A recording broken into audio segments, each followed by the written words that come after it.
It's feedback from a real expert. I think Pierpoint should do it. I will share. Can I share, or is it somebody else? Bjorn, you can best manage this. Okay. Yeah, wait. This is from Batch yeah. Okay. So first of all, yeah, this part is the explanation that we get from how to use it and how to reflect on it. So what do we have to rephrase a little bit? So we provide storage place with cold chain. There's the context to cooperative. That's our main market segmentation to. Do we want to propose this? But we also have retailers and those kind of segmentation, school, for example, hotels. Those should be a bit of context. So the first value that we have is that we have a high qualitative storage facility for perishable and non-perishable foods. Mm-hmm. We have a cold chain management process. So what we bring to our customer is reducing the food waste, as we know. What I'm looking at in the market, almost 70% of post average waste. Food safety as well, and easy access to the facility, which means this you can see it in both sides. So easy access meaning that we will bring what the customer actually give us to store, and we will be located in the commercial zone so that their customer can have access easily also to the facility, but that means also our customer have an easy access. So it's locally also on the facility itself. Okay. And so for them, we will increase the income for them, because then they won't have a lot of waste anymore, but they will be able to sell them. We have a flexible rate, so it should be monthly or annually, because this depends always in Africa, depending. It's not always a player do have an annual view on their business. Yeah. Transportation with cold room, so this is related to the cold chain management. In order to facilitate to maintain the product at the right temperature and without waste again. Yeah. We will be creating some jobs. Meaning that we will have some let's say profiler will be receptionist, for example, management of the storage store, security guys, the local manager, for example. We are also an experienced team in the way that each of us have an expertise, so finance, blockchain, and also business development. And for the moment, this actually should put us to question mark, because this is a valuable that will be the certificate for cold chain management, for example, okay. To see if locally we'll have access to those, and if this case will this bring reputation, convincing argument, and also a competitive advantage compared to other player, even competitor that might have the same services. Yeah.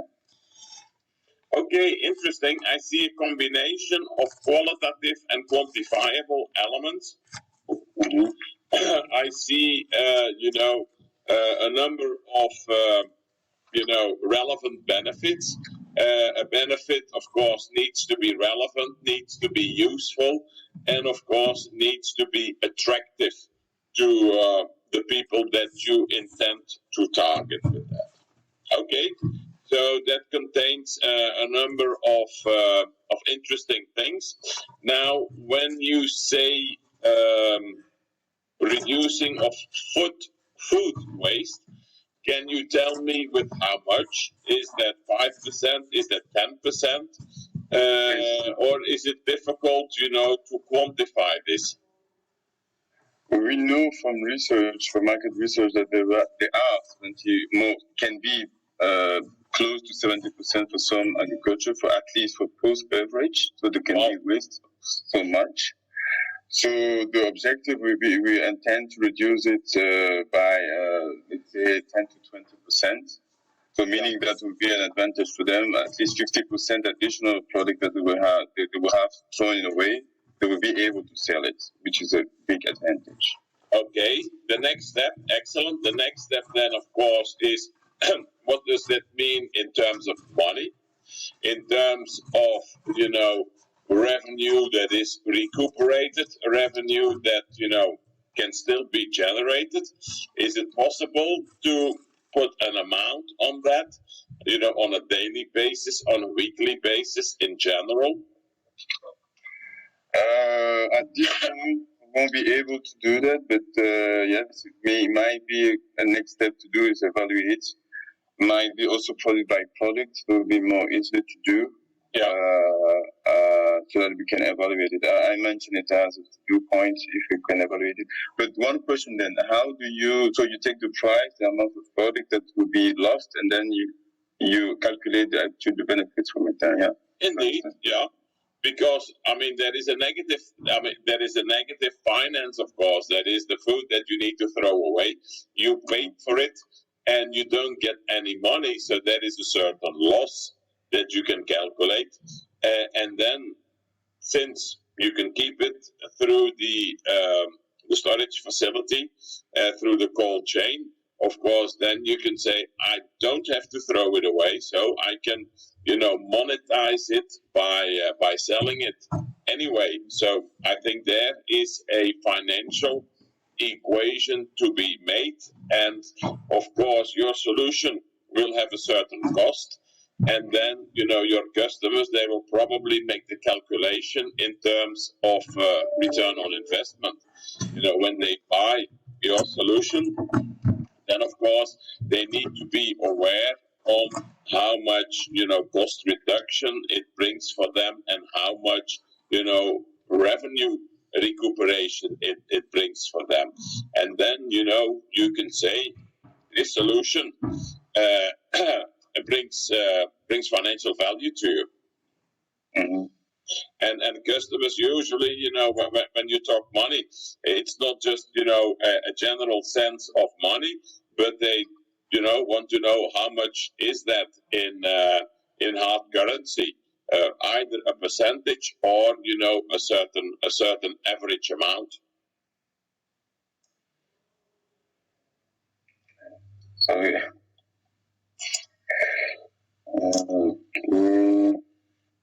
Perfect. And the more money you this is selling money. This is selling a financial solution. Of course, the more money you can sell, the more customers will be interested, because at a given point in time, money will come to the table. And when you have, a well-described business case with real numbers, or simulations, of course, that is a very powerful argument.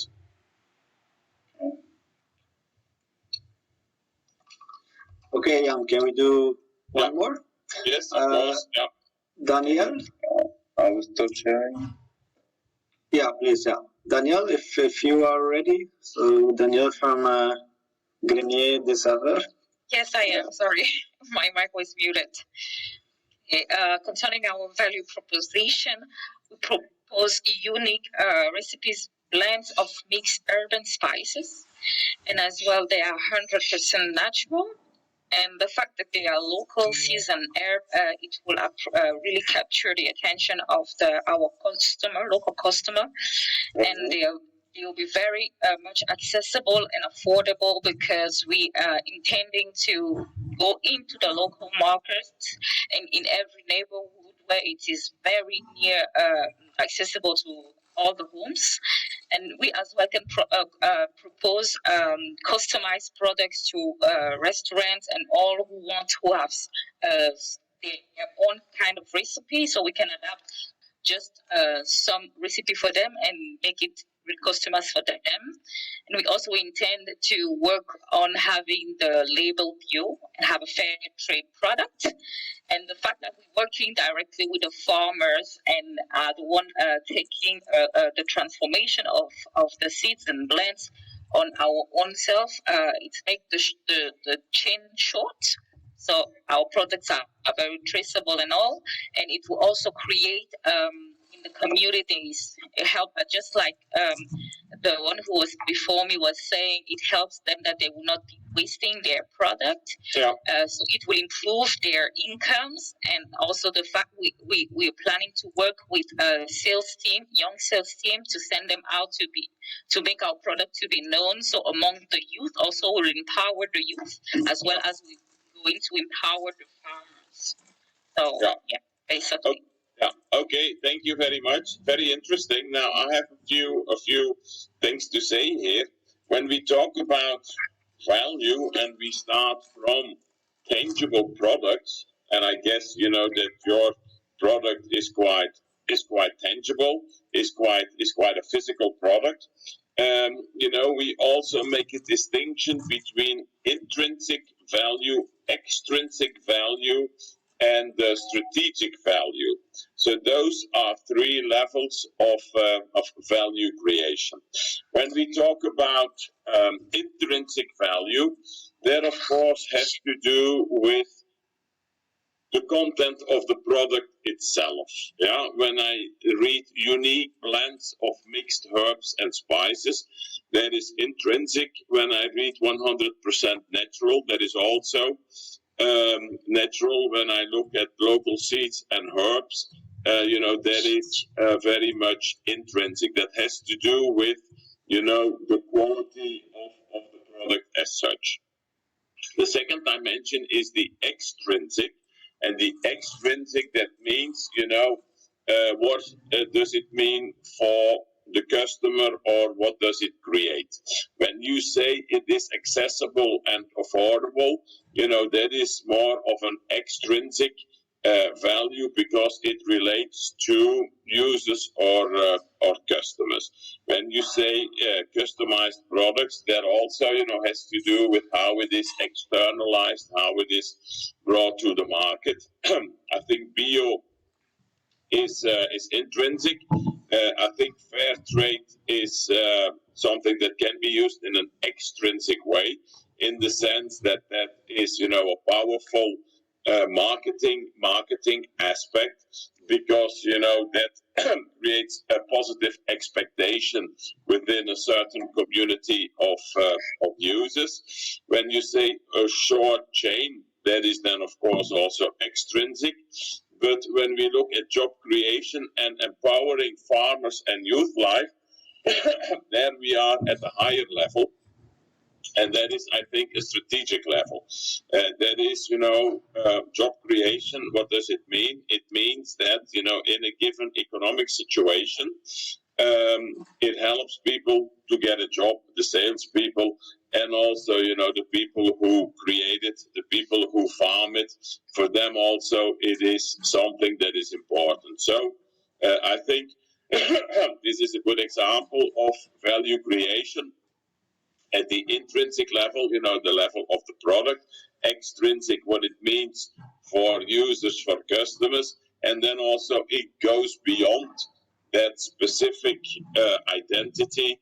And, you know, it has a relevance and a bearing, you know, that goes far beyond the status of the product. So I think those are three levels that I can see in this overview. And of course, you know, it is also important to define this in function of the type of audience that you are working with, in the sense that, you know, are those consumers, are those distributors, are those farmers. So when you go more into detail, and when you make more specific value propositions, and we will see that, you know, in a later phase, it is important also, you know, to keep in mind, who am I talking to? Who am I talking to? How are people looking at this? What are their expectations? And how, again, can I get their interest, their attention, their desire, and, you know, make sure that they are willing to buy. So I think there's plenty of elements in here, and then it's a matter of combining them in such a way, you know, that people will really be interested. Okay, thank you very much. Okay. One more, Jan? let's do one more, yes, and then we go to the next step. Okay, we have Zakayo from I forgot